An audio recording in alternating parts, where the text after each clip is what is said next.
on the Ultimate Doom here. I know I'm in the setup with my Transformers, so it doesn't really make sense considering I have another channel for Transformers and this channel is meant for other things, but it doesn't really matter because I'm just trying to talk about a film. And that is a film starring Heath Ledger and The Knight. That would be A Knight's Tale. We're going to talk about that. If you get that joke, well then you can pat yourself on the back. No, this is about The Dark Knight. The Dark Knight turns 10 years today. And, I mean, that's just mind-blowing because I remember watching that film on repeat and I can't even believe that this film is now 10 years old. I mean, that's incredible. So The Dark Knight, this isn't really a review, this is just me talking about the film in general, although I'll try to keep spoilers in a minimum, was, for me, at a certain point, the greatest film that ever existed. Like, I saw this on repeat numerous times in a day. I would watch this film to the point where, okay, I would count how many times I've seen this film, and then at a certain point I just, like, at the 20th time I just forgot and I was like, I lost count.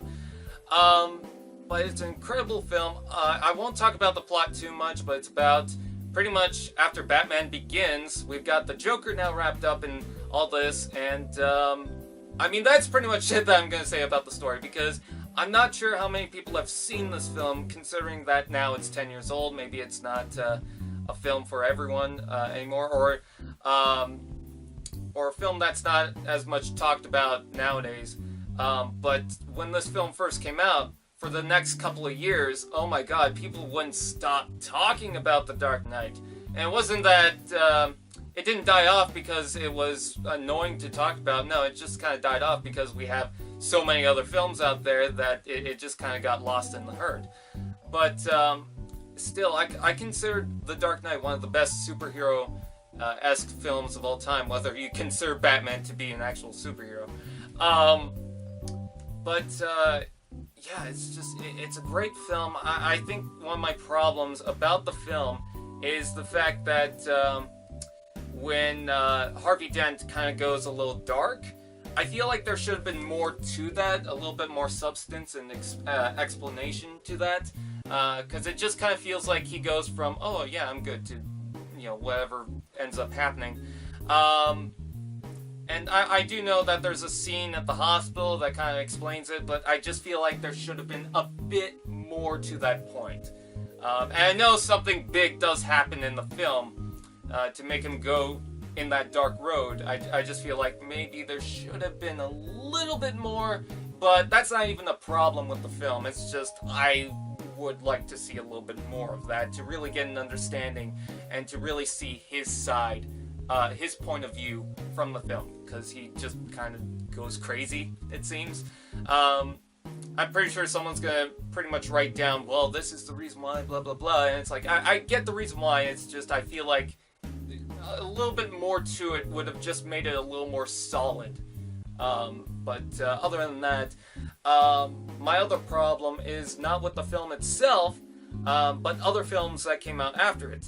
I remember that every other film wanted to be The Dark Knight for years and years and years. In fact, I'm pretty sure there's still films nowadays that are trying to be The Dark Knight. And it just doesn't work. Because The Dark Knight worked because, yeah, it was dark and gritty, but it had layers that was built upon its own world.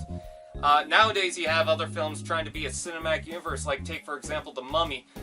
Wanted to be this dark, kind of gritty film, but was just too into creating its own cinematic universe to really focus upon itself, and it just had so much, you know, clogging in on itself. With The Dark Knight, it just feels like a solid film by itself. It didn't really focus too much on Batman Begins, and it didn't really focus too much on being part of the sequel that would follow up with it. It just focused on being a part of its own film. Not that Batman Begins or The Dark Knight Rises doesn't feel like it really flows with that film, but if you just wanted to watch The Dark Knight, you could just watch The Dark Knight with no problem. To get an understanding of The Dark Knight Rises, you would have to watch the two previous films, but as far as this one is concerned, this one feels more grounded. And I think The Dark Knight Rises kind of needs the first two films because it does conclude from those films. Yeah, this is fantastic. Heath Ledger was a phenomenon. I mean, I was him as during Halloween the following year. And that was a lot of fun. I could even do the voice at a certain point, and nowadays I can't really do that voice anymore, but it was so much fun just doing the voice and saying his lines and whatnot. He was a fun, fantastic, dark, scary Joker. It was sad that he passed away before the film could even come out. In fact, Heath Ledger, the guy who played Joker, even won this huge award. I think it was that year or the next year. And apparently that was the first time he ever won that award, so that was incredible. Christian Bale is good, you know, continuing off the Batman. And Gary Oldman, fantastic. Always fantastic, Gary Oldman. I mean, even in Kung Fu Panda 2, he's like my favorite villain out of the 3 films. Yeah, just, it's incredibly good. It builds up on its own world. It feels like a world where the Batman could exist and the Joker could exist, and it feels like it makes sense. It doesn't feel like it's too ridiculous. For me, though, the best voice of the Joker is Mark Hamill. But the best, as far as acting and just the movements and everything that just feels unhinged, it's Heath Ledger. Jared Leto tried to beat the Joker, and I don't feel like he did a fantastic job because he pretty much, I don't know, pretended to be goofy and dark a little bit, but he didn't really feel like he was unhinged. He just felt like he was some guy calling himself the Joker just because he wanted attention, and that's pretty much it.